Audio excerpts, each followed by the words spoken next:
Hello everyone, this is Mridul Kumar Pandey और इस video में हम लोग 19 जुलाई का करंट अफेयर्स कवर करेंगे government examination point of view से। ठीक है, so let's start with the news. पहला न्यूज़ है, government ready to discuss all issues in a constructive manner. ये कौन कह रहा है? हमारे प्राइम मिनिस्टर मिस्टर मोदी। ठीक है, a day before the monsoon session of parliament gets under way, prime minister Narendra Modi on Sunday told an all-party meeting that his government is ready to discuss and debate all issues in a constructive manner. However, differences surfaced at the meeting conveyed by the government when Parliamentary Affairs Minister Prahlad Joshi proposed that the Prime Minister would chair a meeting on the COVID-19 situation in the country at Parliament next on Tuesday. Sources said disruption were against on the issues of price rise and as well as the farmer agitation takes up 31 bill including 2 financial bills during the session. तो basically कुछ नहीं है, prime minister कहते हैं कि सारे important issue को discuss किया जाएगा, सरकार रेडी है डिस्कस करने के लिए। कुछ चीज़ों को लेके मतभेद है अभी मानसून सेशन के स्टार्ट होने से पहले। मतभेद सबसे ज़्यादा प्राइस की बढ़ती कीमतों के चलते है, चीज़ों की बढ़ती कीमतों के चलते, और दूसरी मतभेद है अपने फार्म बिल को लेकर। ठीक है, तो इस न्यूज़ में हमें इतना ही जानना था, ये एक तरीके का अपडेट था। नेक्स्ट जो इम्पोर्टेंट न्यूज़ है, ये न्यूज़ काफ़ी इम्पोर्टेंट है। ये न्यूज़ है, transgender persons bid to break new ground. क्या होता है, उड़ीसा गवर्नमेंट ने बोला है कि वो अभी हायर करेंगे गवर्नमेंट जॉब्स में ट्रांसजेंडर्स को, और एसआई जो सब इंस्पेक्टर की जॉब के लिए ट्रांसजेंडर भी अब अप्लाई कर सकते हैं। सबसे बड़ी चीज़ यहाँ पे जो जानने की है कि मेंस आंसर राइटिंग में ये बहुत हेल्प मिल सकता है अगर इस तरीके के कोई सवाल आते हैं, या एक आइडियोलॉजिकल सवाल भी हो सकता है ये। Transgenders are also human being, और उनको वैसा बनाया गया है, सबसे बड़ी चीज़ है ना। अगर वो हमारे द्वारा ह्यूमन बींग्स, हम लोग सारे ह्यूमन बींग्स हैं, और हम लोगों के द्वारा बनाए गए इकोसिस्टम या बनाए गए सिस्टम में, जो गवर्नेंस का सिस्टम है, जो पॉलिटिकल सिस्टम है, जो सोशल स्ट्रक्चर है, अगर वो उसका हिस्सा नहीं है तो उनको सारे अधिकार मिलने चाहिए जो उनको नेचर ने प्रोवाइड करा है। बट डेफिनेटली अगर हम लोग वो नहीं दे सकते हैं अभी किसी को, that is not practically possible, क्योंकि हम लोग एक तरह का इकोसिस्टम बना के बैठे हुए हैं, हम लोग एक तरीका का गवर्नेंस का रूल बनाया हुआ है, पॉलिटिकल स्ट्रक्चर, एक सोशल स्ट्रक्चर है, इकोनॉमिक डिवीज़न है। तो ट्रांसजेंडर जो कम्युनिटी है उसको इस इकोनॉमिक स्ट्रक्चर, इस पॉलिटिकल स्ट्रक्चर और इस सोशल स्ट्रक्चर से दूर क्यों रखा गया है अब तक? ये कंसर्न आज के टाइम में ये सवाल उठाए जा रहे हैं, ये बातें उठ रही हैं, और इसमें बहुत ही सराहनीय कदम था उड़ीसा गवर्नमेंट का। देखिए जो मैंने हाईलाइट किया, when the Orissa government came up with an advertisement last month to appoint transgender persons as sub inspectors of police, the community considered it an opportunity to change the social perception about them. For a total of 477 sub-inspector posts, 1,32,496 candidates have applied. Of them, 97,506 are males, 34,964 females, while 26 belong to transgender community.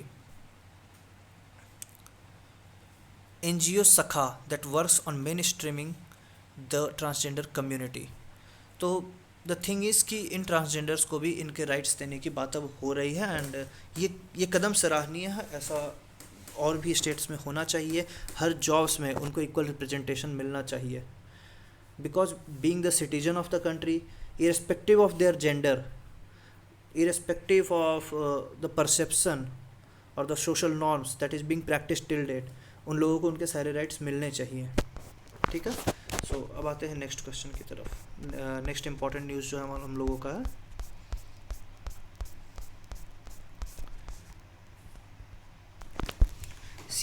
ये जो news है ये एक spyware क्या होता है ना कि कंप्यूटर से रिलेटेड जो हम लोग अटैक करते हैं तो उसको बोलते हैं स्पाईवेयर। तो Pegasus spyware used to snoop on journalists. अब ये एक स्पाईवेयर है पिगेसस, ठीक है।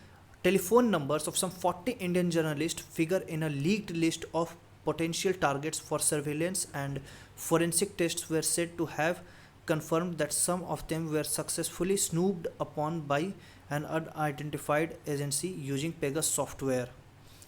The Wire की रिपोर्ट के अकॉर्डिंग पेगस सॉफ्टवेयर का इस्तेमाल करके, पेगस एक स्पाईवेयर जिसका इस्तेमाल करके कई इन्फॉर्मेशन लीक की जा रही है, जर्नलिस्ट की, अपने ऑफिशियल्स की, government officials, Indian ministers and opposition leaders की भी डिटेल्स वहाँ से निकाली जा रही है, इंपॉर्टेंट इन्फॉर्मेशन, ठीक है।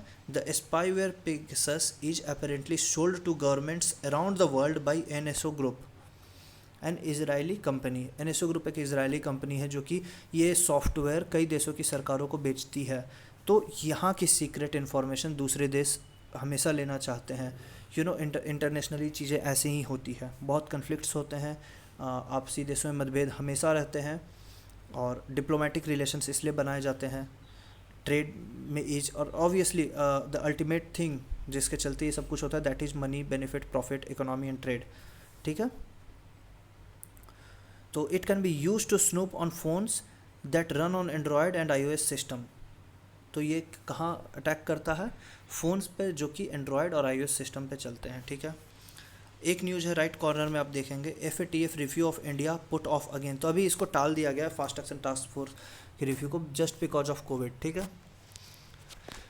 ये एक न्यूज़ है, Lokpal yet to get director of inquiry. अब लोकपाल जो आया था 2013 में, उसमें लिखा हुआ है, आप इसका सेकंड हाईलाइटेड पैराग्राफ आप देखिए, लोकपाल एंड लोकायुक्त एक्ट 2013, इसके according there shall be a director. जहाँ पे भी कानून में शेल लिखा रहता है ना, तो हम लोग को ये चीज़ समझना चाहिए कि कंपलसरी होता है। जैसे कि हमारे संविधान में लिखा गया है कि there shall be a president, मतलब कि हमारा भारत देश बिना प्रेसिडेंट के नहीं रह सकता है, not even for a moment, हमेशा एक प्रेसिडेंट होंगे। तो उसी तरीके से इस कानून में लिखा हुआ है there shall be a director of inquiry, एक डायरेक्टर ऑफ इंक्वायरी होने चाहिए जो कि जॉइंट सेक्रेटरी रैंक के नीचे नहीं होंगे। गवर्नमेंट ऑफ इंडिया में जो कि जॉइंट सेक्रेटरी का रैंक पे हो, उससे नीचे के पोजीशन के इंसान को नहीं बनाया जा सकता है। Who shall be appointed by central government for conducting preliminary inquiry referred to the central vigilance commission by Lokpal, ठीक है। लेकिन अब ये न्यूज़ क्या है, Lokpal yet to get director of inquiry, director of inquiry for conducting preliminary inquiry into graft complaints send by the anti corruption. जो भी ये फर्स्ट पैरा में लिखा हुआ है, इसका सिंपल मतलब ये है कि अभी तक ये जो इम्पॉर्टेंट पोजीशन है डायरेक्टर ऑफ इंक्वायरी, अभी तक कोई डायरेक्टर ऑफ इंक्वायरी नहीं बनाया गया है।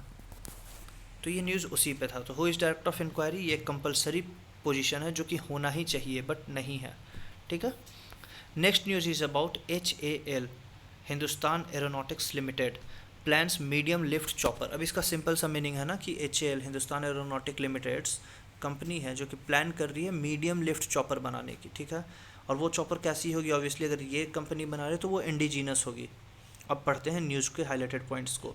HAL which is planning to indigenously design and develop a medium lift helicopter, the Indian multi-role helicopter, is a hopeful of finalizing the detailed project report in the next few months and approach to the cabinet committee on security by year end for project sanction. The project is estimated at around 10,000 crore. तो ये 10,000 करोड़ का project होगा जिसमें कि medium lift chopper बनाया जाएगा, ठीक है।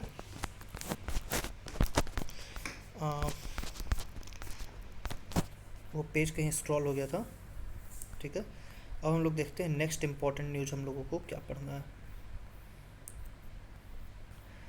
नेक्स्ट इंपॉर्टेंट न्यूज़ देखिए, फिर से सेडिशन केस के बारे में। हम लोगों ने पहले ही पढ़ा था ना कि section 124A of Indian penal code, वो क्या है, सेडिशन। सेडिशन क्या होता है, मैंने आई बिलीव कि 3-4 दिन पहले कहीं करंट अफेयर्स में था ये चीज़। सेडिशन होता है जो कि डिसअफेक्शन टुवर्ड्स गवर्नमेंट के आधार पे कोई इंसान जिसको अफेक्शन नहीं है सरकार के प्रति, डिसअफेक्शन टुवर्ड्स गवर्नमेंट, उसको हिरासत में लिया जा सकता है। यह कानून अंग्रेज़ों के द्वारा ले आया गया था ताकि वो देशभक्ति या जो सरकार के खिलाफ, ब्रिटिश सरकार के खिलाफ जो भी एक्शंस हो रहे थे उनको रोका जा सके। तो इसलिए ब्रिटिशर्स ने ये कानून लाया था, not east India company, British सरकार ने यह कानून लाया था, ठीक है। इसी कानून का इस्तेमाल करके बाल गंगाधर तिलक और महात्मा गांधी और कई स्वतंत्रता सेनानियों को जेल भेजा गया था। बट आफ्टर इंडिपेंडेंस भी इस कानून को जारी रखा गया है और इसका मिसयूज हर एक सरकार, आई रिपीट, हर एक सरकार बहुत खुले तरीके से इसका मिसयूज करती आ रही है अब तक। This is article 124A, this is section 124A of Indian penal code, ठीक है। तो ये न्यूज़ उसी से रिलेटेड है। सो नेक्स्ट पॉइंट है हम लोगों का, SC mere limit to role as policy watchdog. अब ये जो न्यूज़ है ना, ये काफ़ी इंपॉर्टेंट न्यूज़ है। इसमें जो जो हाईलाइटेड पॉइंट्स हैं पहले मैं उसको पढ़ता हूँ, फिर मैं आपको बहुत अच्छे से एक्सप्लेन करूँगा, इसको थोड़ा ध्यान देके आप सुनना। कोविड के टाइम पे कोर्ट्स की 3 जजेस बेंच जो है जजमेंट देती है मई में, which held that courts can not be silent spectator when constitutional rights of citizens are infringed by executive policy. कोई भी ऐसी कोई भी ऐसी पॉलिसी जो कि कॉन्स्टिट्यूशनल राइट्स मतलब rights to fundamental rights plus other rights that are mentioned in constitution. For example right to property, ये पहले फंडामेंटल राइट थी, अब फंडामेंटल राइट नहीं है, but again it is constitutional right, ये कॉन्स्टिट्यूशन में मेंशन्ड है, हम कोर्ट में इसको लेके जा सकते हैं। ठीक है, तो कॉन्स्टिट्यूशनल राइट्स हमारे नागरिकों का अगर किसी भी एग्जीक्यूटिव ऑर्डर से छीना जाता है तो कोर्ट साइलेंट नहीं बैठेगी, जुडिशरी साइलेंट नहीं बैठेगी। एक जजमेंट में ऐसा कहा गया जो कि मई में हुआ था। फिर जुलाई में क्या हुआ, bench of justice Vineet Saran and Dinesh Maheshwari said courts should not undermine the executive at a time when a collective effort was required to overcome the public health crisis।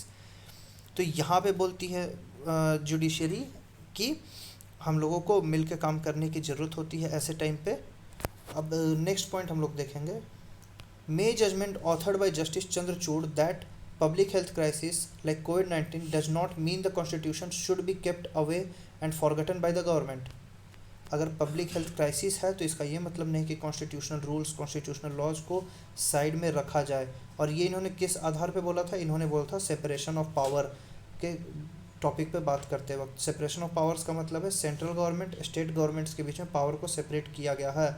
Central government किसी ऐसे सब्जेक्ट पे कोई कानून नहीं ला सकती जो कि स्टेट गवर्नमेंट के हक में, जो कि स्टेट गवर्नमेंट के पास है जिसका राइट। ठीक है, नेक्स्ट जो हाईलाइटेड पॉइंट है दैट इज कॉन्स्टिट्यूशनल मैंडेट।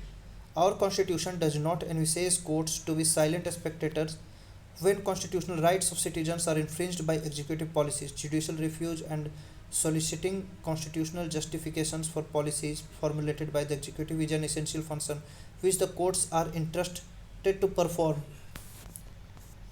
और दूसरा पॉइंट है, however judiciary continue to exercise jurisdiction to determine if the chosen policy measure conforms to the standards of reasonableness, militates against manifest arbitrariness and protect the right to life of all persons। And next is Justice Chandrachud took the example of United States Supreme Court which said a public health emergency does not give government and other public officials carte blanche to pronunciation mistake हो सकता है because this is not Hindi or English, है ना, तो carte blanche to disregard the constitution for as long as the medical problem persist. अब इसका मतलब क्या होता है ना, कार्ट ब्लीच का मतलब मनमानी करना। तो अब ये जो मैंने 3 हाईलाइटेड पढ़े थे अभी, इनका मीनिंग मैं आपको समझाता हूँ। कोर्ट्स जो है साइलेंट नहीं बैठ सकती। कोर्ट्स की 2-3 प्रॉपर्टी होती है जुडिशरी की। पहली प्रॉपर्टी होती है जुडिशियल रिव्यू का। कोई भी कानून आता है तो it is the responsibility of judiciary to review the law.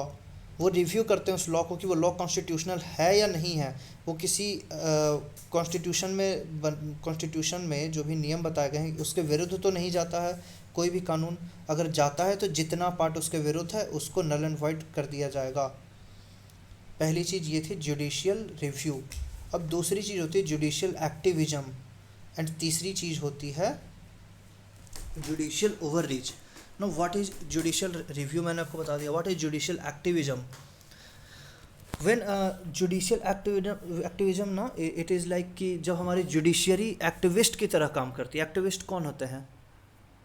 Human rights वाले होते हैं एक्टिविस्ट, या कई लोग होते हैं। तो जुडिशियल एक्टिविज्म यही होता है जब हमारी जुडिशियरी जुरिडिक्शन का काम छोड़कर मतलब नहीं, उससे बढ़ के, उससे आगे बढ़ के एक एक्टिविस्ट की तरह काम करती है।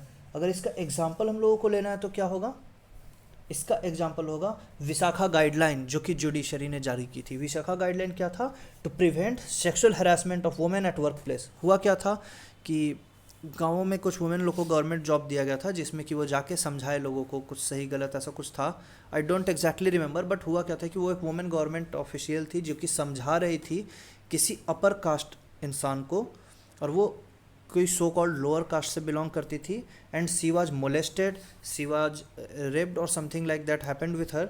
सो उस केस में विशाखा गाइडलाइन जारी किया गया था बाय आवर जुडिशियरी। क्यों जारी किया गया था? To prevent sexual harassment of women at work place. तो ये था विशाखा गाइडलाइन एक एग्जांपल। और भी हमारे पास कई सारे एग्जांपल हैं, जैसे कि सुप्रीम कोर्ट ने लोकायुक्त अपॉइंट कर दिया था यूपी में जब अखिलेश की सरकार थी, अखिलेश यादव की। तो उनको बार बार ऐसा बोलने पर कि आप लोकायुक्त अपॉइंट करो, नहीं हो पा रहा था लोकायुक्त अपॉइंट वहाँ पर, और वो गवर्नर उनको दोनों एक दूसरे पर दोषारोपण कर रहे थे। तो एट लास्ट सुप्रीम कोर्ट ने ही वहाँ पे लोकायुक्त अपॉइंट कर दिया था। सो ये चीज़ें जो जुडिशियल ड्यूटीज़ में नहीं आती है, जुडिशरी का काम नहीं है, बट वो एक एक्टिविस्ट की तरह आगे बढ़कर अपना काम करती है। But at the same time what is judicial overreach? अगर जुडिशरी बोलती है सीट बेल्ट से रिलेटेड कानून बनाती है तो, या जुडिशरी कानून बनाती है कि 500 मीटर हाईवे के 500 मीटर तक लिकर नहीं बनेगा, तो दैट इज़ जुडिशियल ओवररीच। क्यों जुडिशियल ओवररीच? क्योंकि ये सब्जेक्ट जो है ये क्लियरली डिफाइंड है कि ये किस लिस्ट में आता है। दूसरी चीज़ें हैं कि ये जो चीज़ें हैं ये गवर्नमेंट के रेवेन्यू से रिलेटेड है, उस पर भी असर पड़ेगा, और इनके कई सारे मल्टी डायमेंशनल एस्पेक्ट्स होते हैं। ये चीज़ें जुडिशरी और जुडिशियल ओवररीच के तहत आती है। नौ एक और टर्म है जो मैं आपको बता ही देता हूँ, judicial crisis. What is judicial crisis? कई बार अपनी ड्यूटी से भी बचना चाहते हैं जजेस। क्यों बचना चाहते हैं? किसी कारण से। Just like for example when Ranjan Gogoi became Chief Justice of India, a woman clerk was transferred to his resident. जब Ranjan Gogoi chief justice of India बनते हैं तो एक वुमेन क्लर्क को ट्रांसफ़र किया गया था उनके घर पे, और उस वुमेन ने उनको एक्यूज़ करा था सेक्सुअल हरासमेंट के लिए। और उस केस के लिए जो जजेस की बेंच तैयार की गई थी वो खुद रंजन गोगोई ने तैयार करी, जो कि चीफ जस्टिस ऑफ इंडिया था उस टाइम पे। उस लेडी को लॉयर भी प्रोवाइड नहीं कराया गया था। उस लेडी ने अपना केस वापस ले लिया, उन्होंने केस लड़ने से मना कर दिया। क्यों? प्रिंसिपल ऑफ नेचुरल जस्टिस जो होती है वो कहती है कि कोई इंसान खुद का केस में जज नहीं बन सकता है, या खुद के केस का जज का बेंच अगर खुद से तैयार किया जाता है, लाइक रंजन गोगोई डिसाइडेड कि ये जो जज है, ये 4 जजेज हैं, ये 5 जजेज हैं जो कि इस केस को देखेंगे, तो it is again the violation of principle of natural justice, है ना। तो this is called judicial crisis. बहुत सारे एग्जांपल इसके भी हमारे पास अवेलेबल है, just Google it, you will get it. तो ये जो 3-4 चीज़ें जुड़ी हुई थी, judicial review, judicial activism, judicial overreach and judicial crisis, वो मैंने आपको बता दिया। अभी यहाँ पे बात की जा रही है इस न्यूज़ में जुडिशियल एक्टिविज्म की और जुडिशियल रिव्यू की। किसी भी कानून को रिव्यू किया जाएगा एंड जुडिशियल एक्टिविस्ट की तरह भी काम कर सकती है हमारी जुडिशियरी, ठीक है। नेक्स्ट जो न्यूज़ है ये है Taliban leader seeks political settlement. ये मैंने कल के न्यूज़ में भी हम लोगों ने देखा ही है, संडे की न्यूज़ में, कि दोहा बातचीत हो रही है प्रेसिडेंट और तालिबान के बीच में, किस लिए? पॉलिटिकल सेटलमेंट के लिए, है ना। तो और अफ़गानिस्तान इसी टाइम पर रिकॉल करता है कि पाकिस्तान में क्या हुआ था, इनके जो इनके जो डिप्लोमेट्स थे पाकिस्तान में, उनके किसी की बेटी को किडनैप किया गया था या कुछ इस तरीके के हादसे हुए थे। तो बस उससे रिलेटेड चीज़ें हैं, ये किसी एग्ज़ाम में नहीं आएंगे। नेक्स्ट है China denies politics behind UNESCO move on barrier reef. अब बैरियर रीफ क्या होता है? समुद्र के नीचे जो पत्थर जमा होते हैं, ये क्या होते हैं ना, डेड्स ऑफ कोरल्स होते हैं, है ना। तो वो चीज़ें जो हैं UNESCO, a top Chinese official said on Sunday, ये जो बैरियर रीफ है ये सबसे बड़ा एक्चुअली उसका कलेक्शन है कोरल लीफ का, that is barrier reef. Sorry, मैं थोड़ा सा कंफ्यूज हो गया था। बैरियर रीफ जो है यह सबसे बड़ा कोरल रीफ का कलेक्शन है। एंड कोरल रीफ क्या होता है? जो कि डेड ऑफ डेड होते हैं, ये एक तरह के पौधे होते हैं जो कि डेड हो जाते हैं। और आप नीचे देखोगे, आप गूगल करोगे तो आप तस्वीर देखोगे, बहुत ही रंग बिरंगी सी तस्वीर आती है। That is called coral reef, ठीक है। The Chinese official said on Sunday that political tension between Beijing and Australia were not behind UNESCO recommendation to place the Great Barrier Reef on its endangered list। तो great barrier reef को endangered list में डाला गया और China deny करता है कि इसके पीछे कोई पॉलिटिक्स नहीं है, ठीक है। किसने डाला? यूनेस्को ने डाला। अब the great barrier reef has been put on a list of world heritage sites that could be put on the endangered list after losing half of its coral since 1995। Australia has assailed the move, blaming global warming for the loss। Australia कहती है कि ये loss जो है global warming की वजह से हो रही है, while UNESCO expert argued that pollution run off has contributed to the loss. और यूनेस्को कहती है कि पॉल्यूशन के चलते हो रहा है ये जो लॉस है, ठीक है। और कोरल लॉस उन्हीं का नष्ट हो जाना होता है, जो मैंने आपको बताया है। नेक्स्ट न्यूज है Nepal's new PM wins confidence vote. Who is he? Sher Bahadur Deuba. Okay, so I guess all this only for the current affairs of 19 July 2021। So if you feel कि आपके लिए ये सेशन इन्फॉर्मेटिव था, just share this with your friends. You can subscribe the channel, you can hit the like button, you can also press the bell icon to get regular notifications. Thank you.